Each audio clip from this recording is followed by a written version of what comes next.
helped me start a factory. When I first started my factory, I got an opportunity to go to McDonald's Corporation, the biggest corporation in the world, to present a prototype, and it took me 7 years to get in there. When I walked in McDonald's and I sat down, I was sweating like a bullet. The lady said, man, you sweat, you nervous?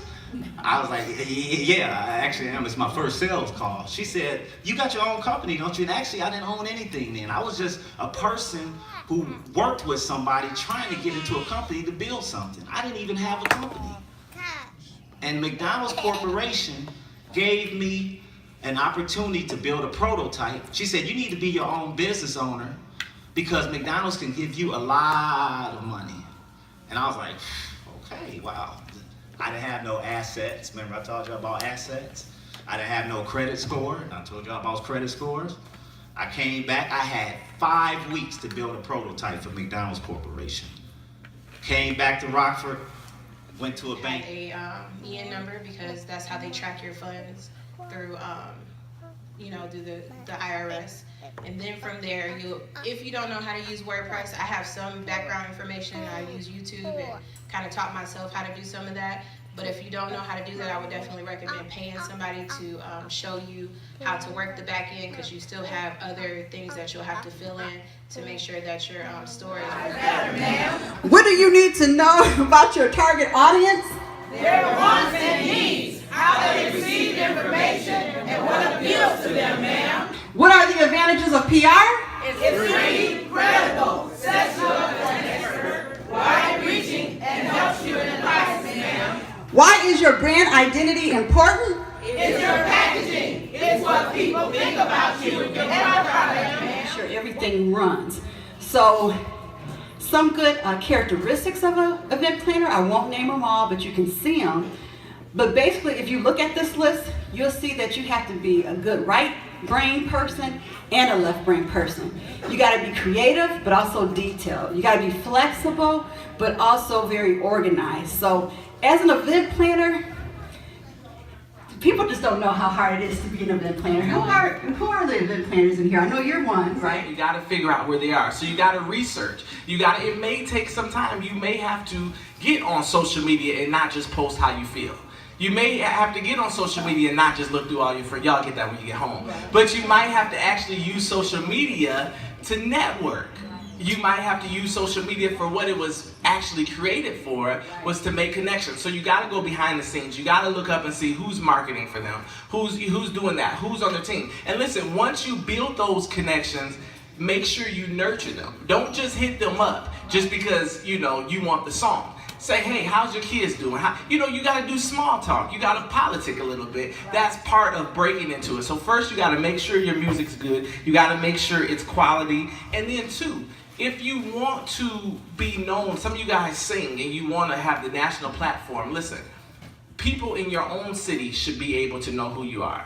What's going to happen is, if you sing, the label president is going to come and say, okay, what's your following like locally? Do people know who you are? Are your CDs selling on there? If you're on YouTube, do you have a lot of views? So in this field like this, you can't just expect for somebody to invest money into you and nobody in your own backyard doesn't know who you are. So you can't always, anytime somebody locally asks you to sing, you can't always say, well, how much you charging. Sometimes you have to think about the investment long term. Okay, maybe so-and-so will see me there. So I may not charge them, but it may reap me a big benefit later. So you got to make sure you're not saying no to all of those things. And you got to make sure, hey, have some people sing you. Maybe your praise team. If you want to do music, ask your praise team to do a song. Try it out on them. See how the crowd does. See if they like it. But you can't just ask your mom and dad. Listen, I see so many people that are horrible at singing, so many people that are horrible at writing, and they're spending thousands and thousands of dollars, and it's a waste because everybody's lying to them. Everybody's telling them they're good. So you have to sometimes, and listen, can I be honest? Can I be honest? We're in Rockford, so there's not a lot of options. So I may be great at songwriting here, but if I go to Chicago, it's 50 more people that are way better than me. You get what I'm saying? So sometimes you need to get around people that may do what you do better in order to stretch you. sometimes being in a small city can be a bad thing. Not living here, but what I'm saying is you can become so comfortable because you think that you're Rockford known when you know, now hear me out. Now everybody has different goals, and God has planted people to be regional known. God has planted people to be locally known. God has planted people to be nationally known. There's nothing wrong with any of those. But what I'm saying is you have to know what it is that you're doing and work that well. Once again, like I said, with vision, you have to make sure what's your game changer. Amongst black people, if you go to a church, there's a whole lot of black people that can sing well.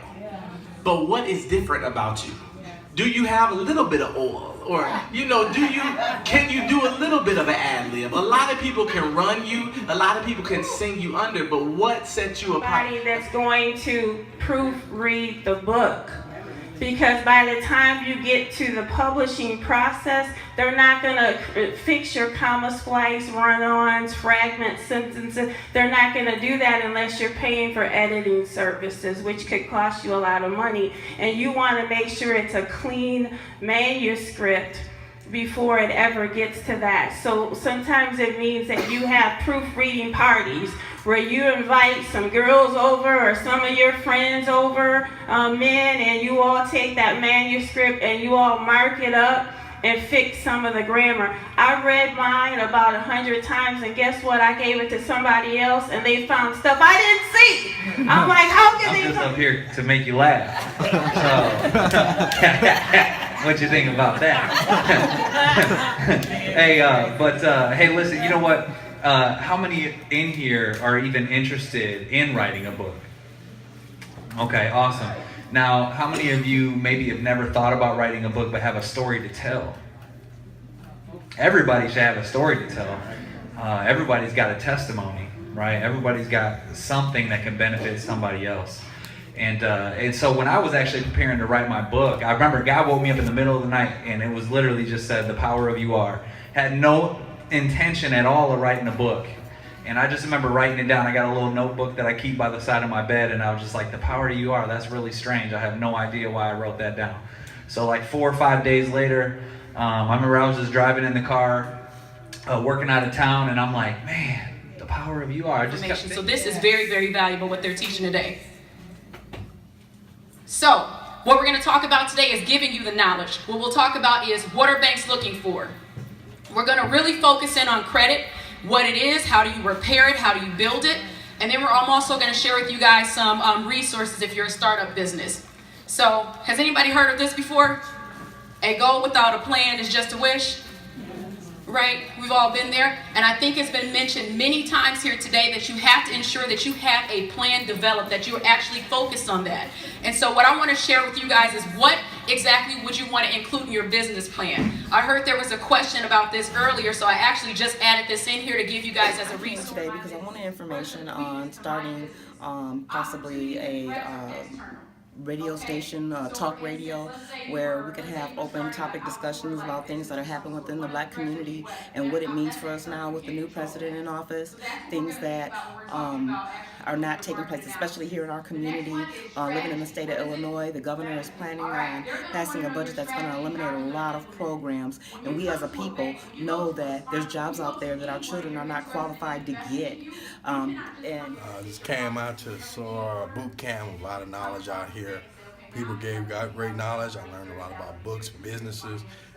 Knowledge was definitely worth a lot more money than was charged, so it was definitely excellent.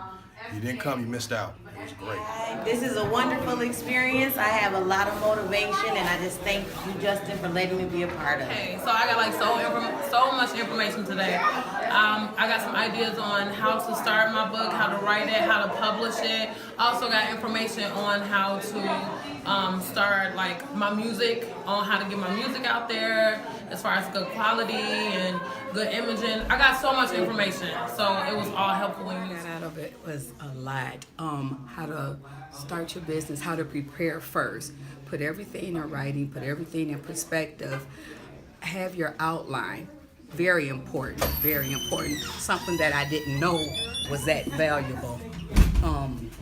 Everything was on point. The speakers were very informative, very helpful, very caring. the overall boot camp, I've really enjoyed. Just wonderful. Hello. I want to say this was very productive, very inspirational. They answered a lot of questions for me, as far as community, being in business, and all of it. So I hope Justin will do this again. Next time I'm going to be in the SOAR tank, and this is just really good for the community, and he should really think about doing it, not on a monthly basis. I know it's too much, but I really had a great time, and his whole team did a great job. Thanks SOAR Radio for having boot camp. It was very informative. I enjoyed all of the speakers, and I learned so much today. Thank you.